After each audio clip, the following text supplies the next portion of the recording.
Hello again, YouTube. Welcome back to my channel. My name is McPato, and this is McPato PC. And today I'm going to bring you guys something different for my channel.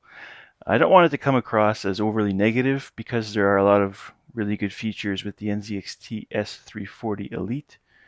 However, there are also a few design flaws or oversights that I think need to be brought to light, and if anyone is considering this case, maybe this will help you in your decision making.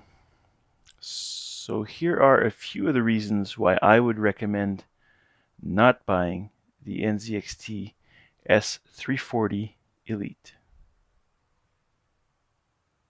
Alright, so diving right in, my first critique would be what NZXT has done here with the S340 Elite is they added this drive sled here for 2.5-inch SSDs or hard drives. It looks nice. It certainly appears to be a great place to display your pride and joy when it comes to storage. The problem being, right behind here is where your hard drives go. There's room for 2 hard drives, and I believe a third can be attached to the bottom of the case. So if you have your hard drives in here, it's really difficult to route your cables, which would plug in over here, to this drive. So basically, if you plan to use this drive, you should plan to not use 2 hard drives. That is the takeaway from this. And that's really sad because it would have been pretty easy to make it so that this was more functional and more easy to access. What ended up happening for myself is I resorted to using this one. It just made my life much easier. Some people I read have had to run their cables behind the filter, which results in the air filter here not filtering like it's supposed to. So that's my first critique. It looks good, and that's kind of the takeaway from a lot of the issues that I have with the case. It looks good, but functionally there's a problem. So with that, we're going to get right into my next point. Alright, so my second critique of this case is the airflow design. What NZXT includes is 2 120mm fans, one in the back and one at the top there. And that's all you have for options. It would have been nice to have had room at the top for 2 140mm fans perhaps, or 2 120s, but there's only one. And the way they're situated, you're kind of choosing exhaust, because if I had the top one configured as an intake and the back one configured as exhaust, you would just get air going directly in and out of the case. And of course, if you configure the rear as an intake and the top as an exhaust, you get the same effect. So really, where do you get your air from? Your airflow would be from the front of the case, because there's no room at the bottom. There's a power supply, but that's cooling itself, and then it's shrouded in with the PSU shroud. So your only real option for fresh air comes from the front of the case. And normally that's great. And they have room here for 2 140mm fans to bring in some fresh air. Now if you guys look here, this is the panel, side panel in place. Alright, I'm not sticking this out. I'm not doing anything that's not normal. This is how it looks. On the other side here, you have the glass panel that sits out equally far, so about up to here. You'll notice that this front panel here, this distance is literally this distance. So when you put this on, you are 100% removing the possibility of bringing in any air, because the glass sits this far. So where does it get its airflow from? You can only intake air from the top or the bottom, and that's by this channel here. Okay, literally that's the only air path. And what I have found is that it is consistently deprived of air, to the point where I was experiencing 6 to 8 degrees warmer on my GPU and my CPU because of the lack of air. If I popped off the front panel, of course it would bring in a lot of air and I had no problems. This was a problem for myself to the point where I had thought about cutting out holes, modding the front of this panel, and putting in, fan grill guards or whatever on the outside, or maybe even a black mesh on the inside. I hadn't figured out exactly how I was going to do it, but I knew that I couldn't continue using this case. I had throttling happen quite often on the GPU, and for no reason. This could have been fixed pretty easily as well with some side ventilation. Corsair 400C, for example, has channels all along the side to bring in air. So that was an oversight. It does look good, but again, that limits the function, unfortunately, in this case.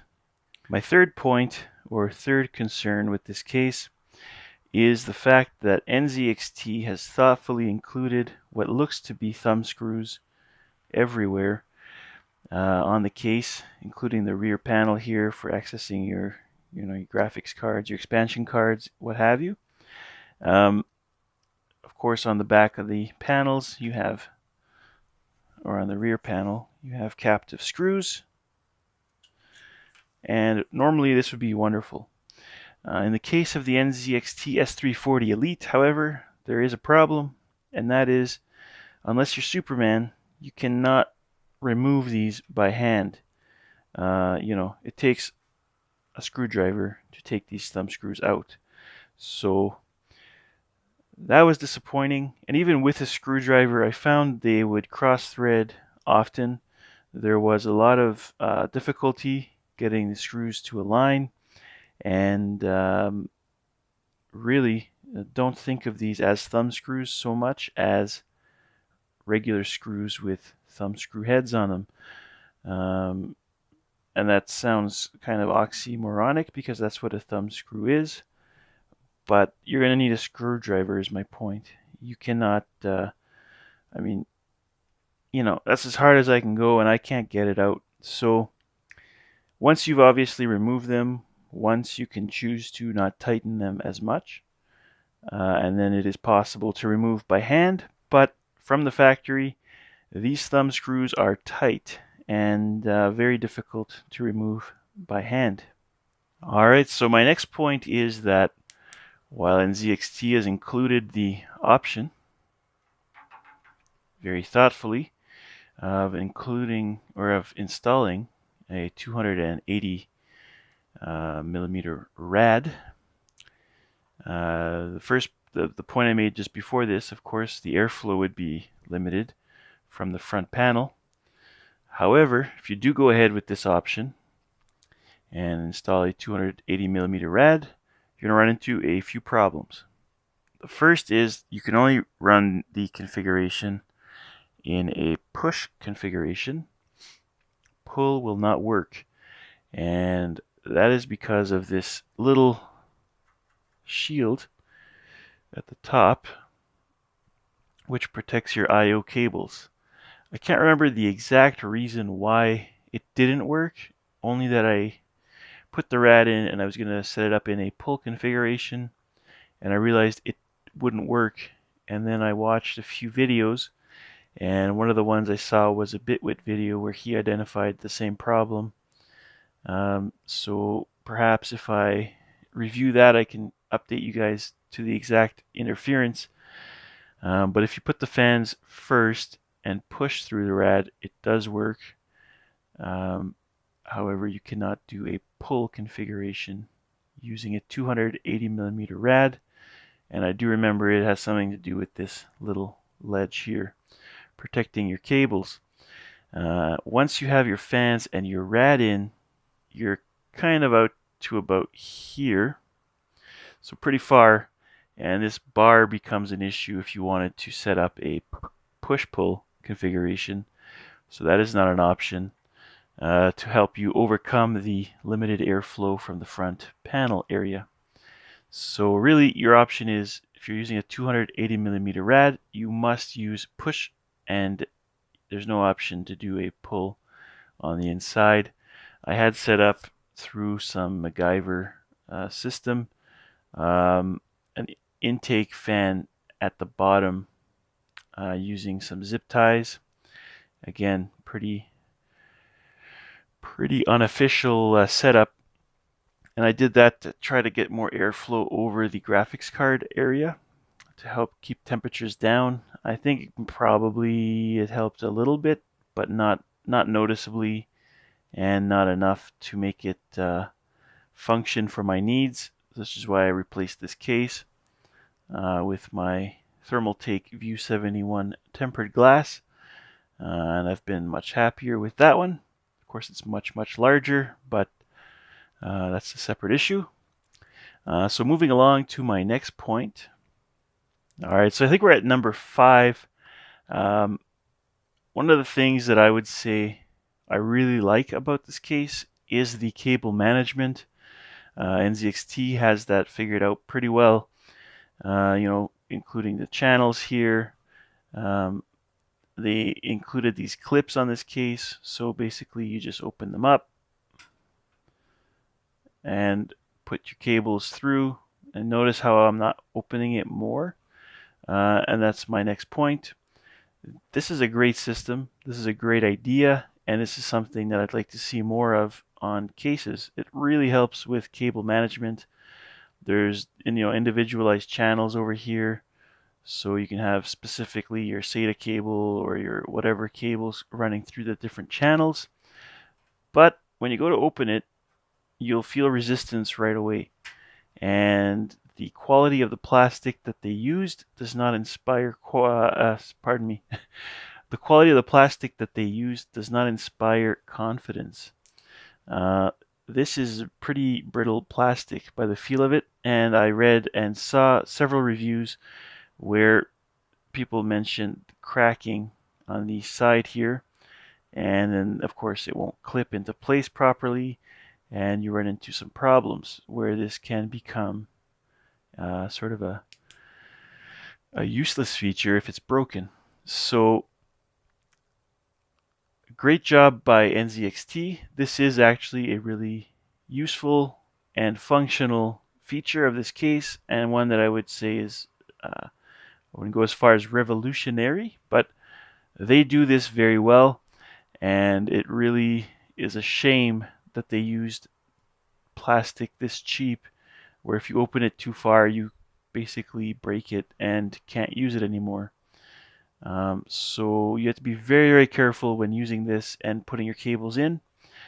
So that is my critique on that. Moving along, I just wanted to point out, this is where your hard drives would go. So you can fit one underneath this drive cage. There's little screw holes at the bottom, so you'd have to insert screws from the bottom into the hard drive. And it looks like it would accommodate either a 2.5 or a 3.5 inch hard drive or SSD. But if you are using these caddies, or this drive cage, or whatever you want to call it, there's no quick release system. So like Thermaltake, for example, just a moment.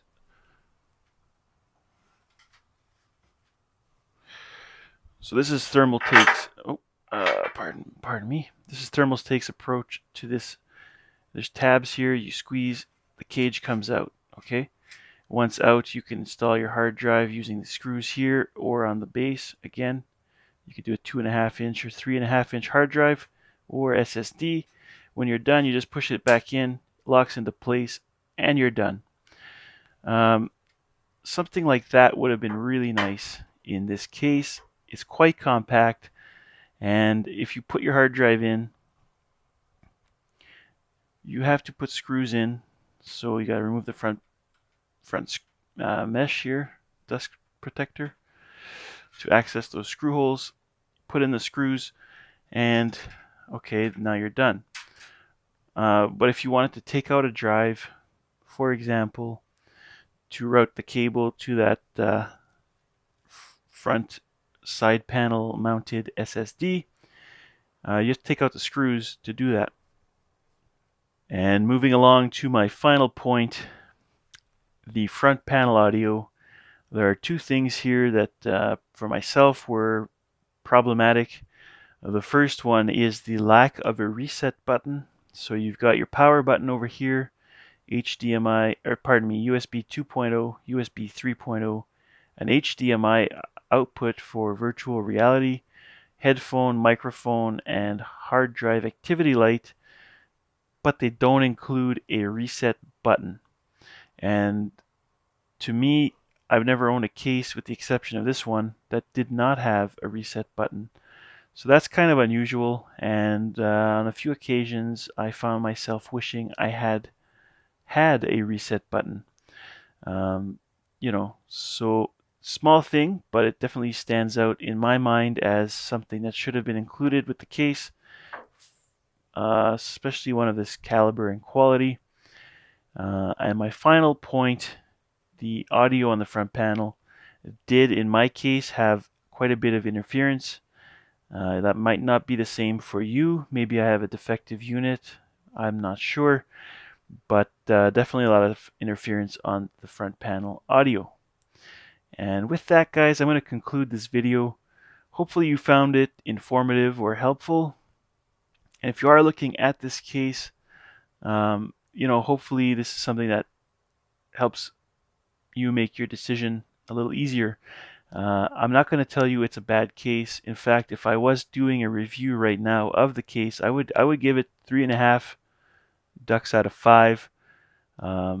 It's got a lot of good qualities. I like, for example, the material that they used in the manufacturing is very nice. It's smooth. The glass on the side is actual glass. It's well made. They included the sort of not frosted, but it's not transparent glass where you handle it on the edges for the side panel, so your fingerprints are not an issue if you handle it on those edges. They include the puck, which some people hate, but really it's included for free. It is useful for your VR headset or your headphones.